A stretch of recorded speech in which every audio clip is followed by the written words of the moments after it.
नमस्कार दोस्तों। Ocean network में आपका स्वागत। कल यानी 30 नवंबर को तेलंगाना में विधानसभा के चुनाव के लिए मतदान होगा और इस तरीके से जो 5 राज्यों में चुनावी प्रक्रिया शुरू हुई थी, राजस्थान, मध्य प्रदेश, छत्तीसगढ़, मिजोरम और तेलंगाना, इन 5 राज्यों की कम से कम मतदान की जो प्रक्रिया है, वो पूर्ण हो जाएगी। 3 दिसंबर को सभी राज्यों के रिजल्ट आने वाले हैं। इसका मतलब ये है कि 3 दिसंबर को मोटे तौर पर ये तय हो जाएगा कि भारतीय जनता पार्टी फ़ायदे में रहेगी या नुकसान में रहेगी। कांग्रेस पार्टी लूज़र साबित होगी या जिन राज्यों में उसकी सरकारें हैं, वहाँ वो बनाए रखने में कामयाब हो जाएँगी। जो सूचनाएँ मिल रही हैं, राजस्थान में कांग्रेस हारेगी, भारतीय जनता पार्टी 5 साल बाद फिर से सत्ता में लौटेगी। मध्य प्रदेश में नज़दीकी मुकाबला ज़रूर है, पर भारतीय जनता पार्टी के ही सरकार बना लेने के दावे किए जा रहे हैं विश्लेषकों के द्वारा और भारतीय जनता पार्टी के नेतृत्व के द्वारा भी। छत्तीसगढ़ में नज़दीकी मुकाबला है, टफ फाइट है। भारतीय जनता पार्टी का लगभग सूपड़ा साफ हुआ था 2018 के विधानसभा चुनाव में, लेकिन इस बार ये कहा जा रहा है कि भारतीय जनता पार्टी के परफॉर्मेंस में काफ़ी सुधार हुआ है। लेकिन क्या ये इतना सुधार हुआ है कि वहाँ सत्ता का परिवर्तन हो जाए? यानी ये कांग्रेस को हरा करके सत्ता में लौट आए? इसको लेकर के जो विश्लेषक हैं, जो जानकार हैं, उनको संशय है।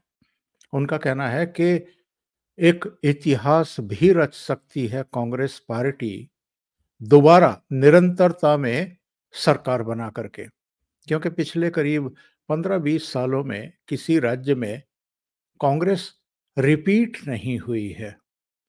तो अगर छत्तीसगढ़ में ऐसा करती है, तो निश्चित रूप से वो उस ट्रैक पर लौटेगी छत्तीसगढ़ से, जिस ट्रैक पर पिछले कई सालों से भारतीय जनता पार्टी ऑलरेडी है। यानी कई राज्यों में उसकी सरकारें रहते हुए भी वो निरंतरता में फिर से चुनाव जीत करके सरकार बनाती है। मध्य प्रदेश ऐसा ही स्टेट है, गुजरात ऐसा ही स्टेट है, कई दूसरे राज्यों में भी वो ये करिश्मा कर चुकी है।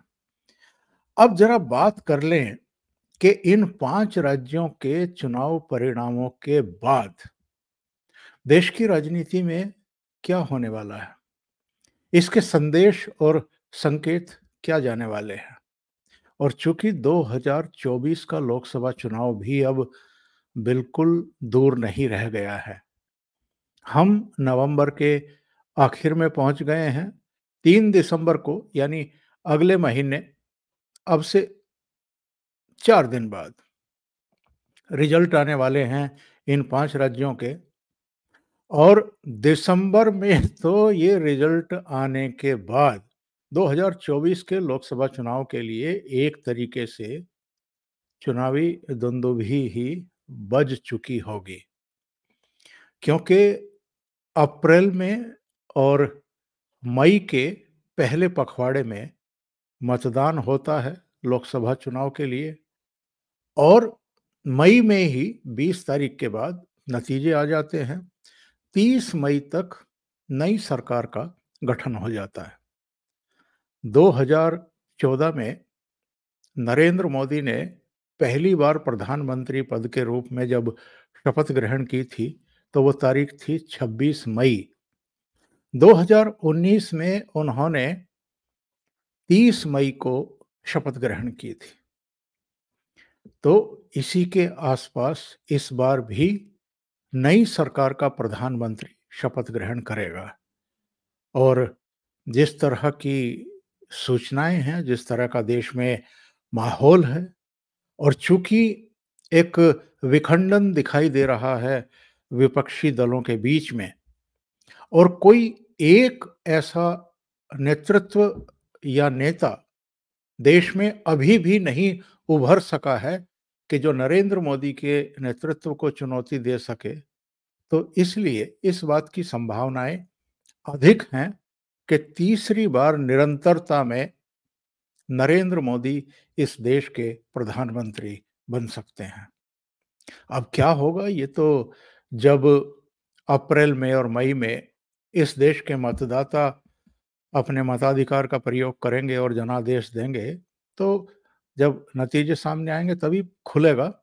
लेकिन इस बात की आशंका बहुत कम है कि विपक्षी दल एकजुट होकर के भी किसी तरह का कोई बड़ा उलटफेर कर पाएँगे। अब आते हैं 2 बड़े राज्यों पर।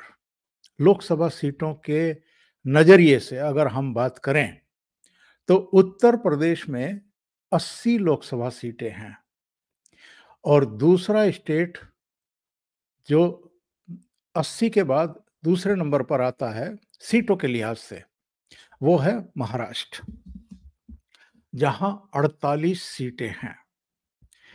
इन 2 स्टेट पर प्रधानमंत्री नरेंद्र मोदी, गृह मंत्री अमित शाह और भारतीय जनता पार्टी नेतृत्व की निगाहें टिकी हुई हैं। और इसकी वजह ये है कि उत्तर प्रदेश में 2014 में भी भारतीय जनता पार्टी को निर्णायक सीटें मिली थी और बढ़त मिली थी। 80 में से 72 सीटें भारतीय जनता पार्टी और उसके सहयोगी दलों ने जीत ली थी। 2019 में 10 सीटें कम हो गई, बल्कि 8 सीटें कम हो गई और 64 सीटें भाजपा और उनके सहयोगियों ने जीती थी। इसका मतलब ये है कि 2014 में भी जब सरकार बनी भारतीय जनता पार्टी की नरेंद्र मोदी के नेतृत्व में, और 2019 में भी जब मोदी के ही नेतृत्व में दूसरी बार सरकार बनी, तो उत्तर प्रदेश का जो योगदान था, जो उत्तर प्रदेश के मतदाताओं का योगदान था, वो बेहद महत्वपूर्ण था।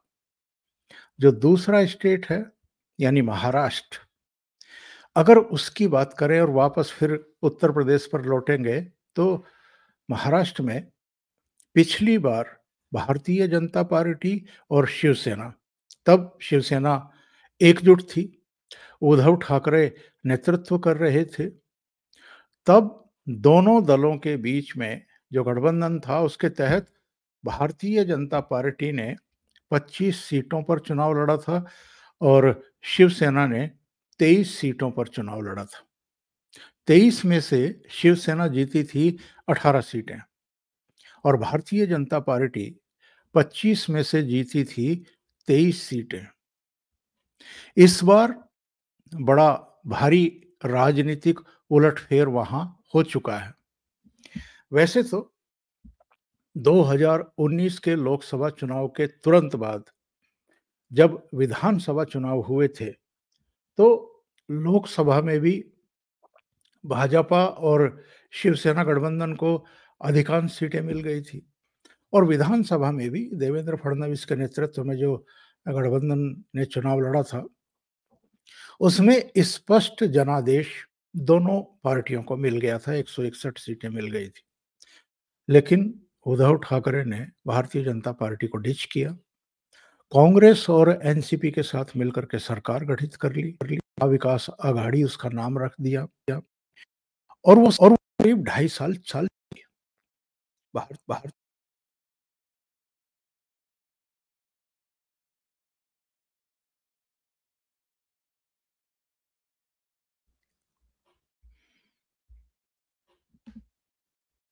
भारतीय भारतीय जनता पार्टी इसलिए मन महसूस करके रह गई क्योंकि देवेंद्र फडणवीस के नेतृत्व में निरंतरता में दूसरी सरकार बनने जा रही थी। शरद पवार, कांग्रेस के नेतृत्व ने और शिवसेना प्रमुख यानी उद्धव ठाकरे ने एक तरीके से इनके मंसूबों पर पानी फेर दिया और सरकार बना ली। लेकिन 2.5 साल चलने के बाद वो सरकार गिर गई और शिवसेना में एक बड़ा टूट-फूट हो गया। 56 में से 55 में से उसके 40 एमएलए टूट गए और वो एकनाथ शिंदे के नेतृत्व में भारतीय जनता पार्टी के साथ जाकर के मिल गए। उन्होंने शपथ ग्रहण की और देवेंद्र फडणवीस ने आश्चर्यजनक रूप से उप मुख्यमंत्री के तौर पर शपथ ले ली। शिंदे को मुख्यमंत्री बना दिया भारतीय जनता पार्टी ने। इसके बाद एक और घटनाक्रम हुआ। इसके करीब-करीब 1 साल बाद एनसीपी में भी टूट हो गई शरद पवार की पार्टी में। उनके भतीजे अजित पवार ने बगावत कर दी। तो उनके भी करीब 40 एमएलए टूट करके भारतीय जनता पार्टी के साथ आ गए और अजित पवार ने भी उप मुख्यमंत्री पद की शपथ ग्रहण कर ली। बहुत सारे लोगों में हालांकि रिएक्शन भी है कि ये जो अजित पवार को भारतीय जनता पार्टी ने लिया है, इससे कहीं उसे नुकसान ना उठाना पड़ जाए। पर जहां तक लोकसभा चुनाव की बात है, तो आप जानते हैं कि लोकसभा चुनाव में तो वहां या दूसरे राज्यों में नरेंद्र मोदी का ही सिक्का चलता है। भारतीय जनता पार्टी और शिवसेना ने 2019 में भी अगर मैक्सिमम लोकसभा सीटें जीती थी वहां की, तो नरेंद्र मोदी के चेहरे पर ही जीती थी। इस बार हालात बदले हुए हैं। 2019 अक्टूबर में जिन शरद पवार और उद्धव ठाकरे ने मिलकर के कांग्रेस के सहयोग से वहां सत्ता परिवर्तन करके भाजपा को डिच किया था, धोखा दिया था, वो भारतीय जनता पार्टी अब एनसीपी को भी तोड़ चुकी है, उद्धव ठाकरे की पार्टी को भी तोड़ चुकी है और उसकी मंशा इस बार ये है।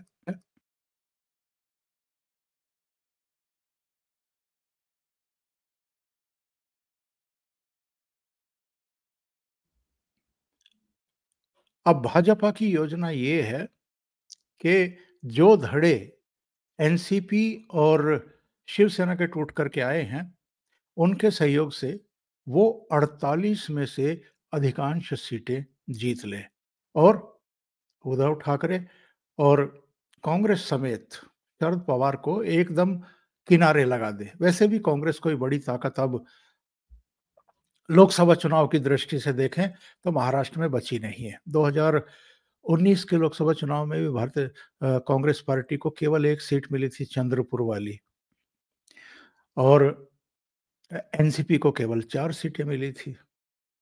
तो इस बार जो योजना है भारतीय जनता पार्टी नेतृत्व की, वो ये है कि पिछली बार तो उन्होंने 25 सीटों पर चुनाव लड़ा था, इस बार वो पालघर समेत 26 सीटों पर चुनाव लड़ना चाहती है। 1-2 सीटें इधर-उधर हो सकती हैं।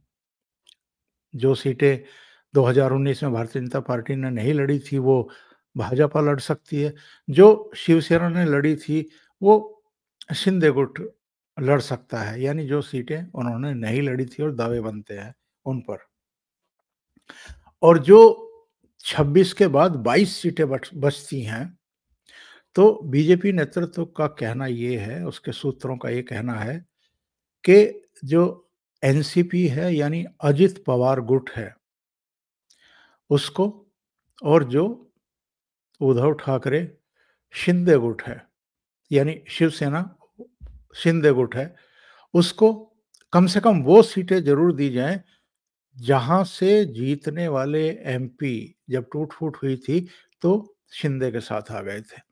13 ऐसे एमपी हैं 18 में से जो शिंदे के साथ आ गए थे, तो उनको सीटें दे दी जाएं और जो बाकी की बची हुई सीटें हैं वो अजित पवार को दे दी जाएं। अब देखना ये दिलचस्प होगा कि एकनाथ शिंदे और अजित पवार क्या इतनी सीटों से संतुष्ट होंगे? वैसे उनके पास कोई ज़्यादा ऑप्शन बचा भी नहीं है। उनको इतनी सीटों पर राजी होना होगा। ऐसे में आप ये मान कर के चलिए कि अगर भारतीय जनता पार्टी 26 सीटों पर चुनाव लड़ती है, पिछली बार का परफॉर्मेंस याद रखिए, 25 में से 23 सीटें जीती थी। तो इस बार भी भारतीय जनता पार्टी 26 में से अधिकांश सीटें जीत सकती है। और चूंकि गठबंधन में अजित पवार वाला गुट और एकनाथ शिंदे वाला गुट भी चुनाव लड़ेगा, तो इन तीनों पार्टियों को मिलाकर के ये तो हम मान करके चल सकते हैं कि 35 के आसपास सीटें आराम से ये गठबंधन जीत सकता है 48 में से।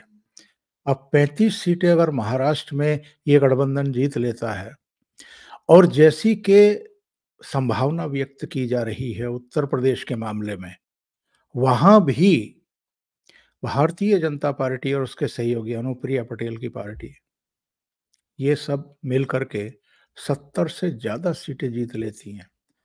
तो केवल 2 राज्यों में ही 100 से ज़्यादा लोकसभा सीटें भारतीय जनता पार्टी अपने सहयोगियों के साथ जीतने में कामयाब हो जाएगी। और ये एक बड़ा बड़ी उसकी एक तरीके से कामयाबी होगी।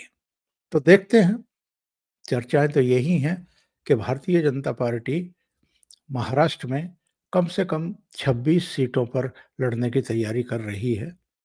पालघर उसकी अपनी सीट हुआ करती थी, पिछली बार शिवसेना वहाँ से लड़ी जीती।